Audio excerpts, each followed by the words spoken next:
My name is Nathan, and welcome to my channel.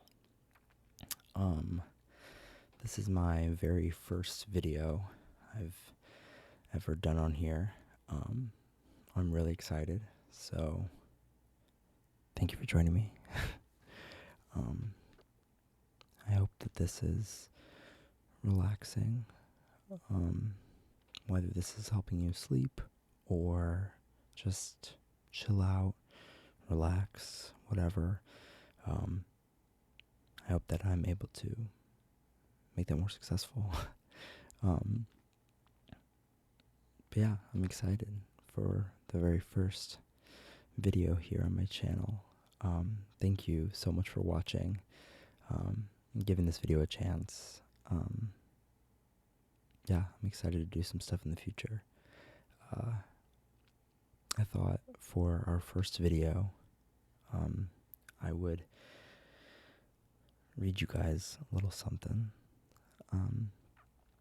This book that I got from my mom for Christmas. It's called Good People, Stories from the Best of Humanity. It's by Upworthy. This isn't a plug or anything, but it's got a bunch of stories in it that are just uplifting and, I don't know, fill you with hope and stuff. I thought that would be a good thing to read for a first video and to help you guys relax, because it definitely relaxes me. So yeah, let's maybe jump right in. I think I have a couple of these marked. I didn't read them fully because I didn't want to spoil them for myself, but just to see kind of what they were about. So we'll start with this first one on page 60. This one is titled, What I Remember Most. What I Remember Most, by Teresa M. Here we go. We were headed to a wedding anniversary party on Vancouver Island. Just a fun little day trip to a farmer's field in late September. For the ferry ride over, I brought along my 2-year-old daughter, her car seat, and a boyfriend with whom I just began discussing marriage. We didn't say so out loud, but I think we both may have considered this trip a metaphor of sorts, connecting us from one life stage to another, from the land of maybe to the island of yes. I don't remember, but I'm told it was a lovely day, the kind of joyful, sun-drenched time you cling to, refusing to let go. By the time we left, it was already dark, with a chill in the air. The car we took back to the ferry didn't have a seatbelt in the middle seat, so we moved my daughter's car seat to the left. My boyfriend buckled up on the right, and I took the middle. Riding around without a seatbelt wasn't something I'd normally do, but this was our last chance back to the ferry. Besides, it was a short ride, and I trusted our driver, who was half of the couple we'd come out to celebrate. But another driver in another car was hurtling through the dark at 60 miles an hour. I'd failed to consider him, far too content on my planet to scan the horizon for asteroids. He was 19 years old, out delivering pizza. We treated that stop sign like a green flag on a racing course, speeding through the intersection, smashing into our sedan on the right side at 90 degrees. The car flipped over head first, then tumbled sideways into a ditch, ejecting me from the back windshield. I landed on the hood of a passing car coming in the opposite direction. My feet smashed the windshield. Someone called 911, and the police arrived shortly thereafter. Don't worry, this has a happy ending. Everyone else involved was injured, shaken, but very much alive. But when they saw me sprawled on the hood of the other car, less person than projectile, they presumed me dead. They felt for a pulse. Suspicions confirmed. That could have been the end of my story, but it wasn't, thanks to an off-duty young hero named Tyler. He was 19 years old, and he just finished his training as a volunteer firefighter. His fire station was at a nearby intersection, serving the remotely located homes in the area, and he had just happened to be riding by on his bike. An amazing stroke of luck, because the accident happened on a secluded stretch of highway. Tyler rushed over to my presumed dead body. He took my pulse, waiting for a full 60 seconds before getting a beat. One of my lungs had been punctured, so my breathing was very shallow. Next, he raced to the fire station and got a mask and an oxygen to sustain me until the ambulance arrived. I was rushed to the hospital and put on life support. My parents were called, and I warned I might not make it. The next 24 hours were crucial, they said. I was 24 years old. The accident wiped that day and many days before it from my memory forever, but strangely, I do remember the coma. No senses firing, no light, nothing to see or feel or hear, just complete darkness. I was alone, but so aware, feeling myself in space as a sort of vector of infinite possibilities. I understood I had been given a choice. I could either go back to living as I had been living, always on the go, prizing goals above grace, striving above being, or I could choose a different path. Embracing a life in which contentment wasn't contingent on what I accomplished, but on whom I loved, including myself. I wasn't done with this life, I realized. My daughter needed me, and I had so much to learn. Waking from that coma was the first step of what would prove to be a lifelong journey of recovery. It's been worth it. Life is a gift. In times of struggle, when my footing falters, I think about Tyler. A complete stranger, taking my pulse, refusing to let go when everyone else did. Of all the things I don't remember, that's the thing I remember most. I live my life in gratitude to him.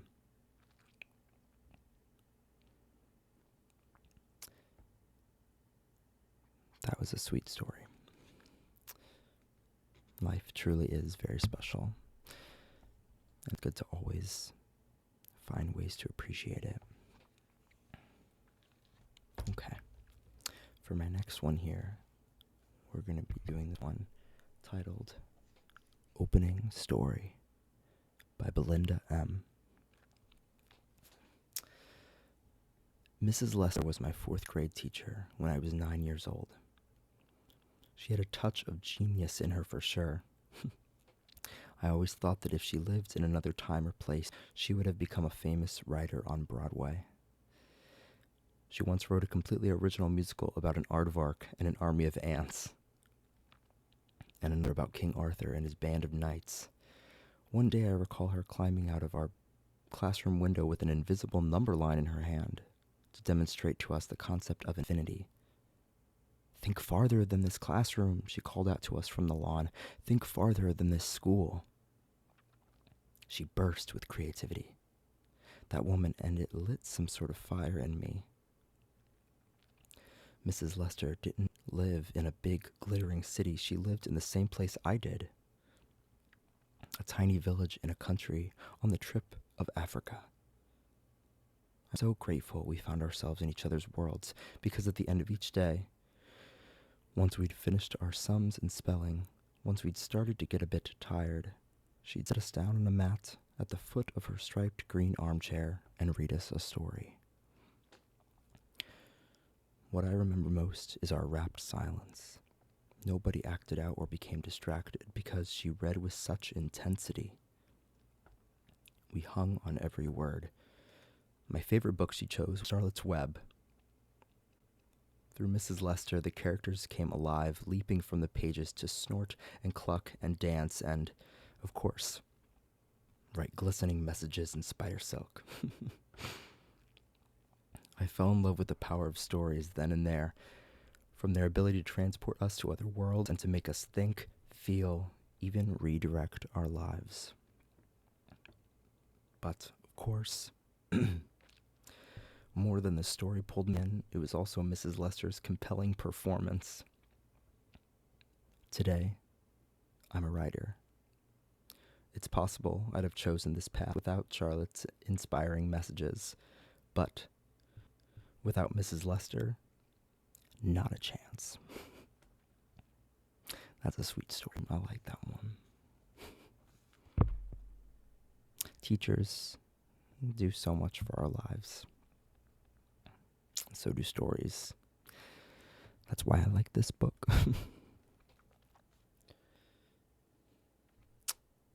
All right, this next one is called Of Deer and Donkeys. Of Deer and Donkeys by Deanda F. I will never forget a truly awkward day in Latin class when I confidently stated in my loudest, most animated voice, "The tiny donkey slipped around in the honey on the table." The class giggled, a sure sign I'd translated the ancient poem incorrectly. I flushed. I was mortified like a tiny donkey who slipped in honey in front of all the other smarter donkeys.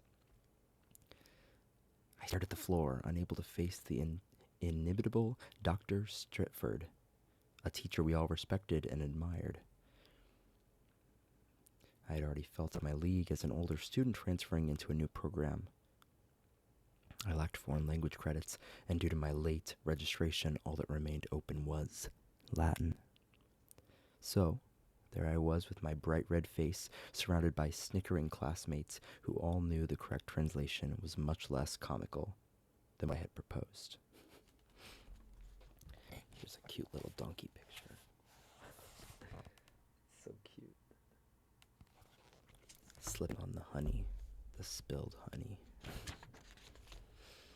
Okay. Continuing. Dr. Struford, I noticed, was laughing too, but in a different way than my classmates. His amusement was more understanding in nature. When he jokingly assured me that my version of a poem was a lot more entertaining than the original, I relaxed a little. And when he shared with the class that he too had made similar gaffes, I felt exonerated. Apparently he'd once translated "a deer living outside the city walls" as "the deer vomited outside the city walls." It wasn't just me, I realized. Ancient languages can be tricky.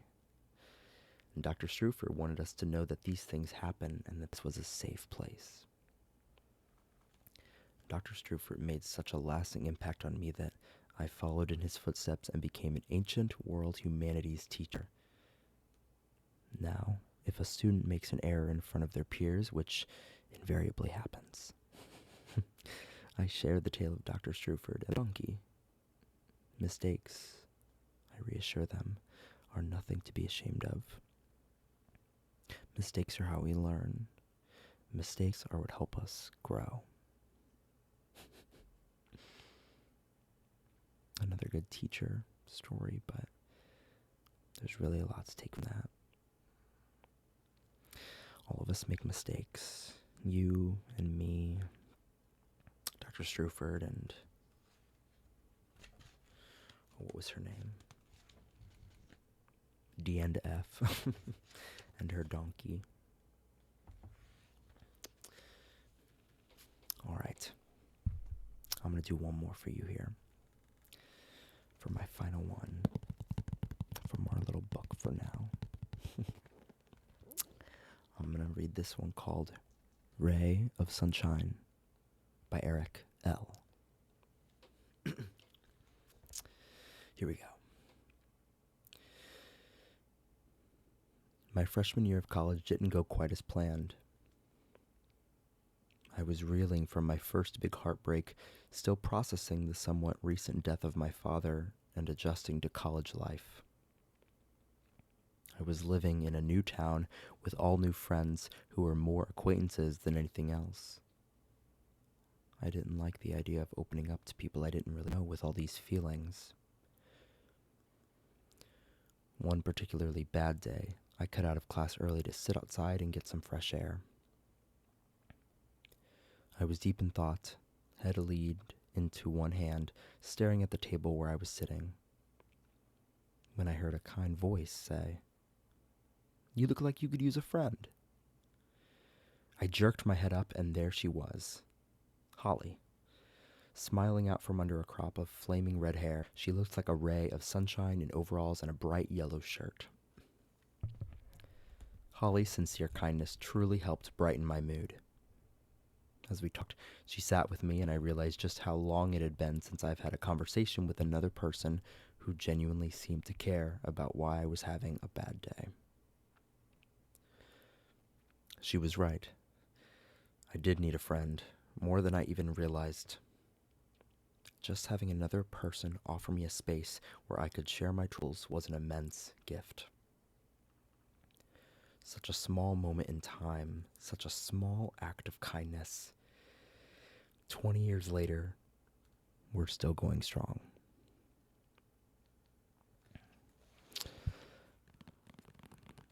That's really a special story.